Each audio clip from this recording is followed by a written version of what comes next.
Halo JD Lovers, kembali lagi di channel Analisa Saham JD. Pada kesempatan kali ini, seperti biasa kita akan ngebahas market review ya untuk bulan Maret kemarin.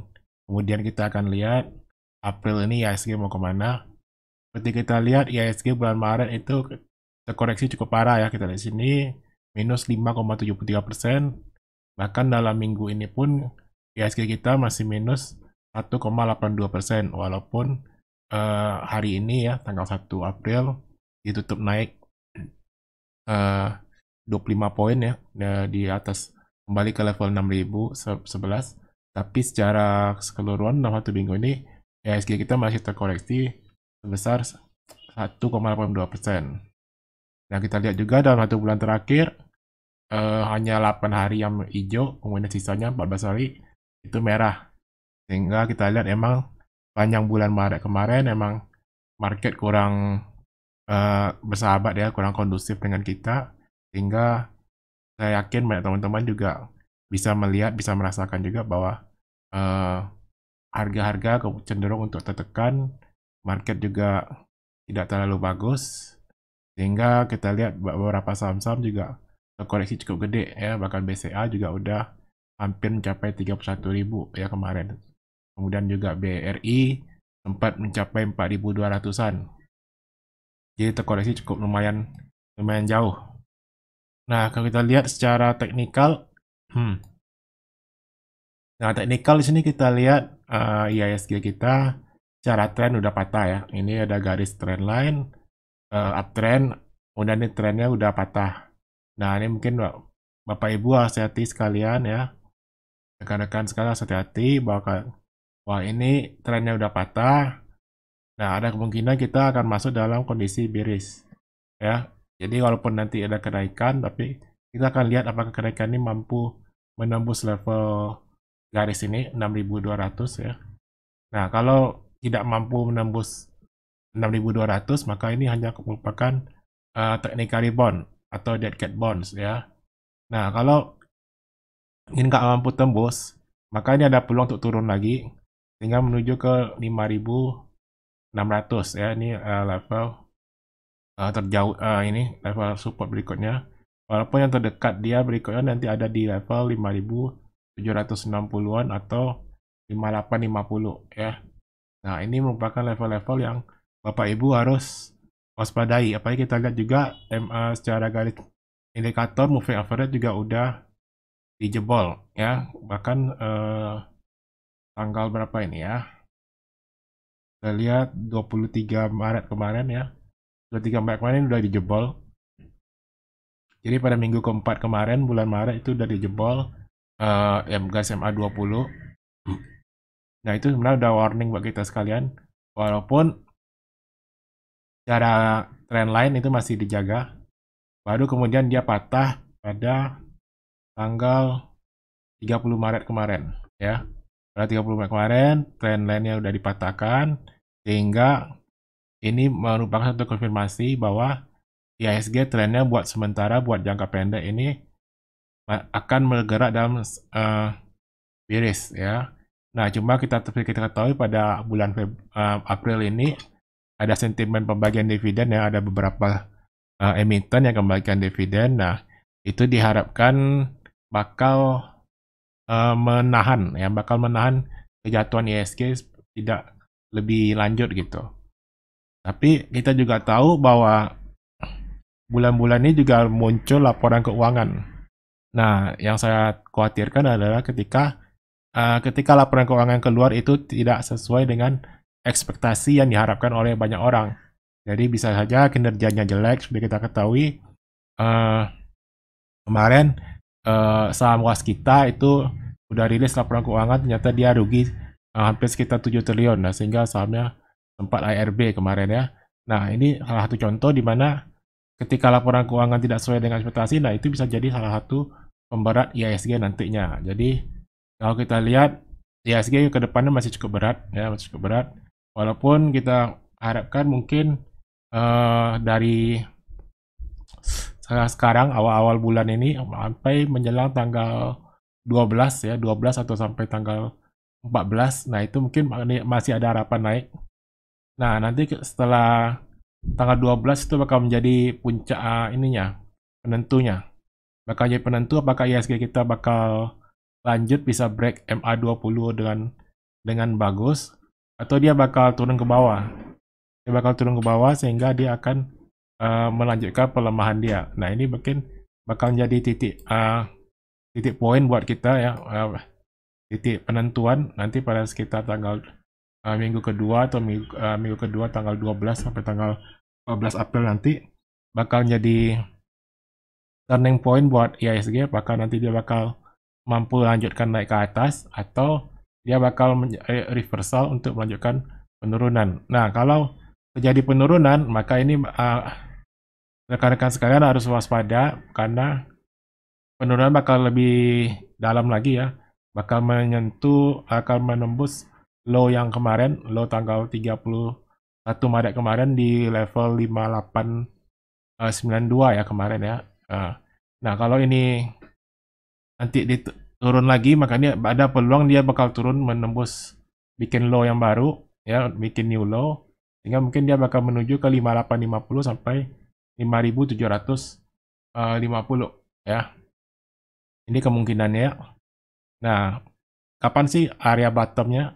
Nah, kalau dia akan turun area bottomnya, maka bottom diperkirakan akan sampai tanggal 27 April ya. Jadi mulai dari minggu kedua sampai akhir bulan, nah itu mungkin IHSG kita bakal cenderung untuk bergerak sideway dengan trennya turun kalau dia nggak mampu menembus MA20 ataupun garis trendline ini, yaitu di level 6200 ya. Nah, ini kita harus waspadai ke depannya IHSG seperti apa. Apalagi kalau kita lihat dari data ekonomi juga, di sini nggak ada data yang terlalu signifikan ya. Ada data inflasi, kemudian ada foreign exchange, FDR ya. FDR ini cadangan devisa, kemudian ada trade balance, ada impor ekspor, ya, kemudian nanti ada retail sales, kemudian ada interest rate tanggal 20 April. Nah, ini kemungkinan juga tidak ada perubahan yang signifikan dari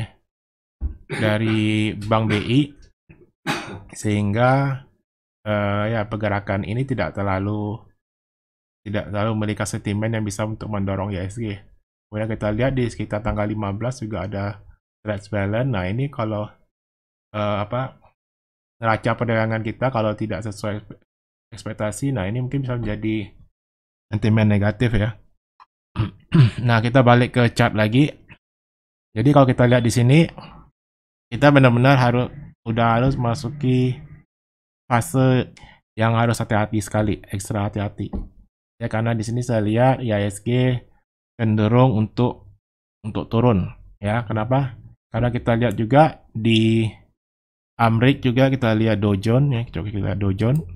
Dow Jones itu udah tinggi sekali ya. Ya. Dow Jones itu udah tinggi. Nah, di sini kita lihat Dow Jones ini udah tinggi ya, udah tinggi dan tidak bisa menembus high yang baru. Nah, ini hati-hati.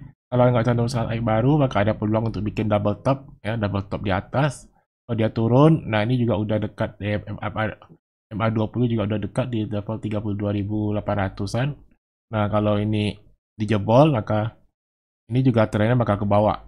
Nah, jadi kita harus hati-hati. Kita lihat Dow Jones naik, tapi IHSG kita nggak mampu naik. Nah, takutnya nanti ketika Dow Jones-nya turun, maka IHSG kita bakal keseret gitu. Nah, kita kembali ke IHSG.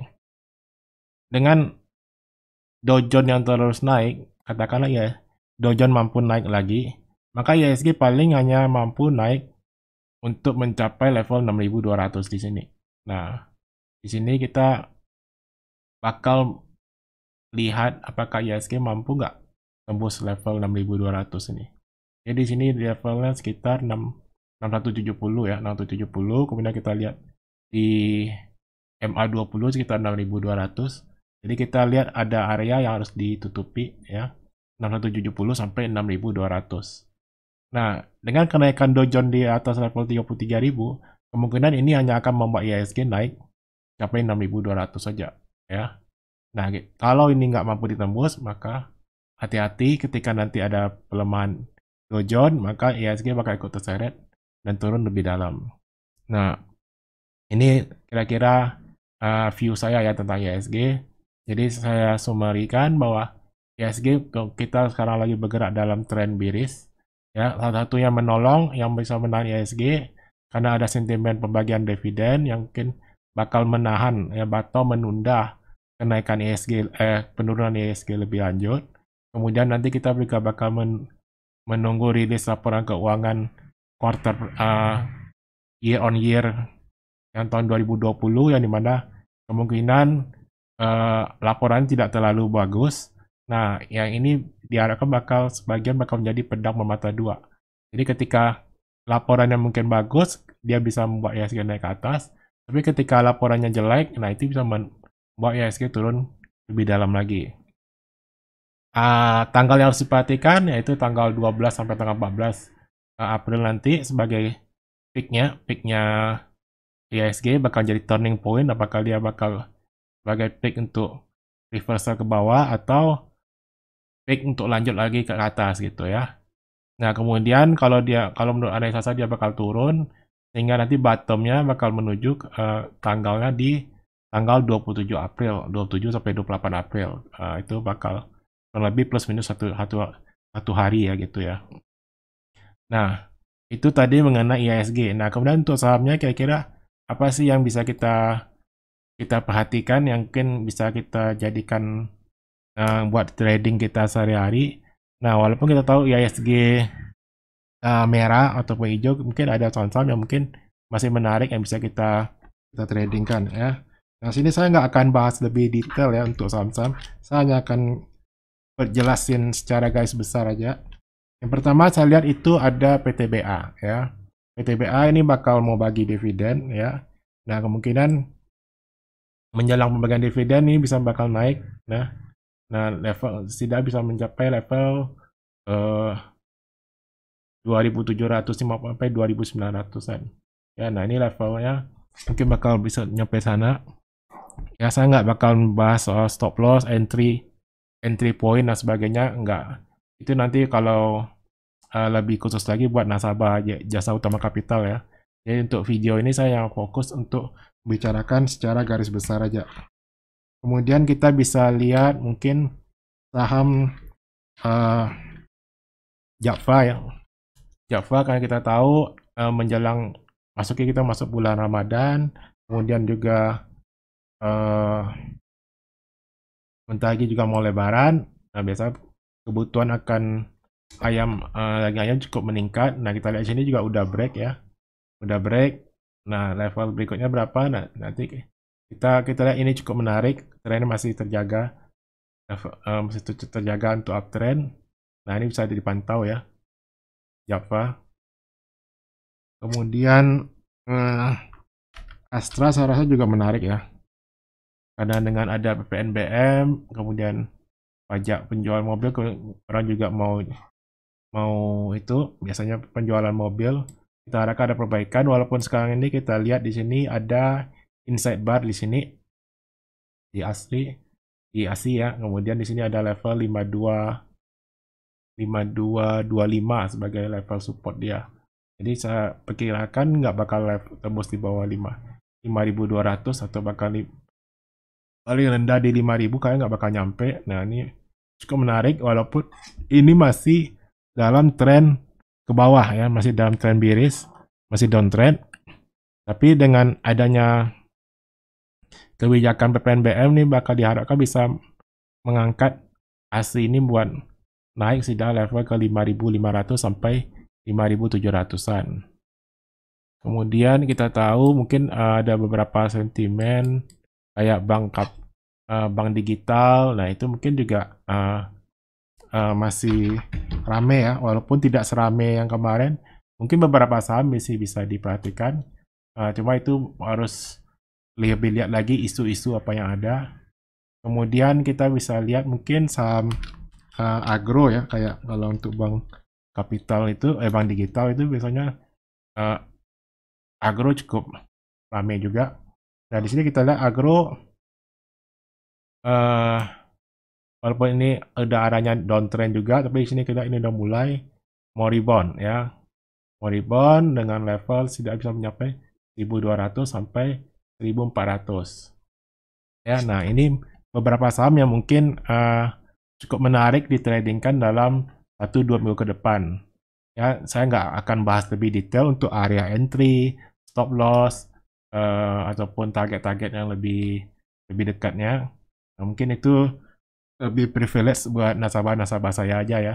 Nah, sementara untuk di video ini saya akan bahas cara garis besarnya yang mungkin Bapak Ibu bisa perhatikan. Nah, oke, kurang lebih demikian ya analisa kita buat kali ini, buat bulan ini.